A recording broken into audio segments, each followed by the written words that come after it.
Have you ever stopped to think about what it actually means to see something? Well, today we're going to do just that. We're going to follow a single tiny ray of light on its absolutely epic journey, from a faraway star across the vastness of space, all the way to its final destination right inside your eye. Let's get started. All right, so to kick things off, let's ask a really basic but huge question. What's the ultimate speed demon, the undisputed champion of the cosmos? What is the absolute fastest thing in the entire universe? Yep, it's light.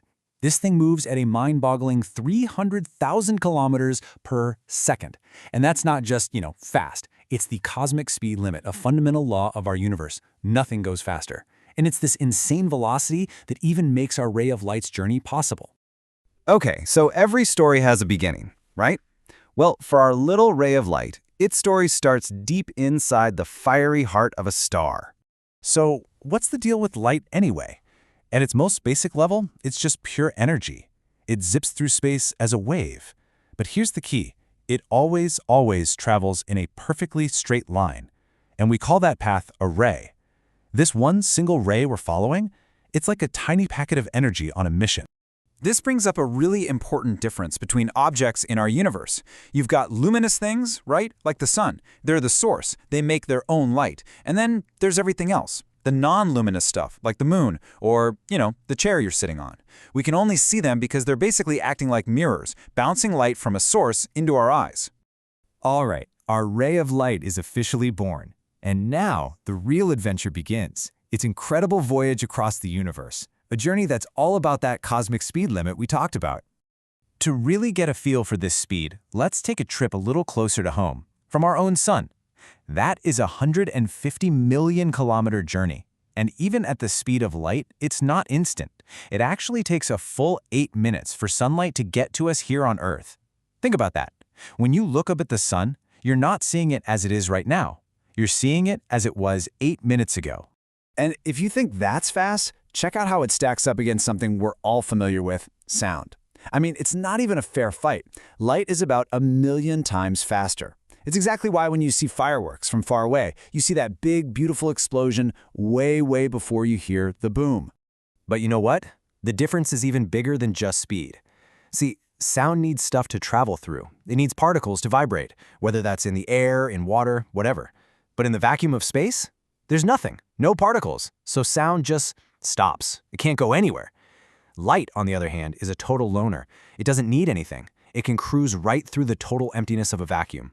And that's the simple reason we can see stars, but we can't hear the sun. This massive difference in speed has also led to some pretty clever observations over the years. My favorite has to be this one from Alan Dundes. So, after its incredible journey across millions of kilometers, our ray of light finally makes it. It's arrived at Earth. But hold on, the adventure isn't over yet. Now it has to deal with a whole world full of obstacles. The second it hits our atmosphere, it starts running into things. It's interacting with all kinds of matter.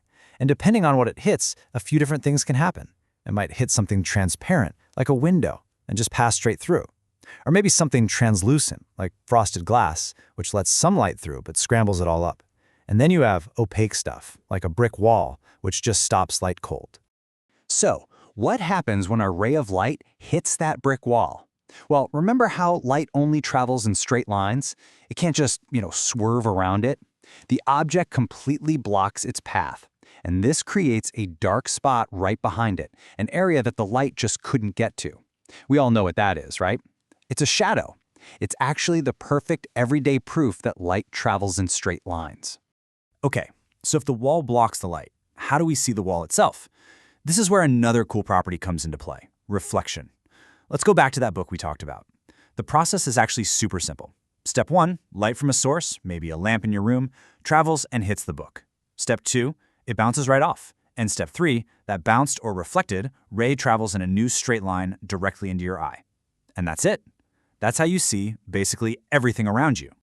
But wait, there's more. Light doesn't just bounce off things, it can also bend. This is a phenomenon called refraction. What happens is, when our ray of light goes from one medium, like air, into another one, say water, it actually changes speed. And that sudden change in speed forces it to bend its path. This is exactly why a straw in a glass of water always looks like it's broken at the surface. Okay, let's recap. Our little ray has crossed the vastness of space, it's bounced off objects, it's even been bent. And now, it's time for the grand finale, the most incredible part of its journey, traveling from the outside world into your mind. You know, the best way to wrap your head around how the eye works is to just think of it like a super advanced biological camera. Seriously, they operate on almost the exact same principles. A camera has a lens to focus light, so does your eye.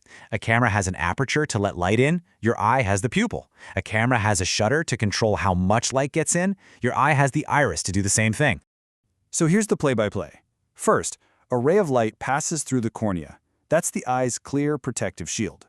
Then, the iris, which is the colored part of your eye, adjusts the size of the pupil to let in just the right amount of light.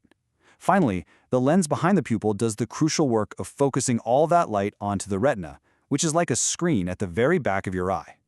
But here's the amazing part. The eye is only doing half the job. The retina is like the film or the sensor. It captures the light. But your brain is the supercomputer that processes the image. It takes all those raw signals and, because it knows that light travels in straight lines, it builds the picture that you actually see. Fun fact, the image on your retina is actually upside down. Your brain flips it for you. So in a very real way, you see with your brain, not just your eyes. And just like that, our little ray of light's long journey is complete. So let's just take a step back and appreciate the incredible story we just followed. Think about it. It all started as a tiny flicker of energy inside a star. It then traveled across a totally empty void, maybe for just 8 minutes, maybe for millions of years. It finally got here to Earth, where it got blocked, bounced, and bent, until it made its way into your eye, was focused by your lens, and was finally translated by your brain into, well, into a picture. Into a thought, a memory, into your reality. And this whole journey leaves us with one last, truly mind-bending idea to chew on. Because light takes time to travel, everything you see is technically in the past. When you look up at the stars, you're looking at a museum of history, a gallery of ghosts. Some of those pinpricks of light you see could be from stars that burned out and died millions of years ago. Their light is just now reaching us. So here's my question for you. The next time you look up at the night sky, what piece of ancient history are you actually looking at?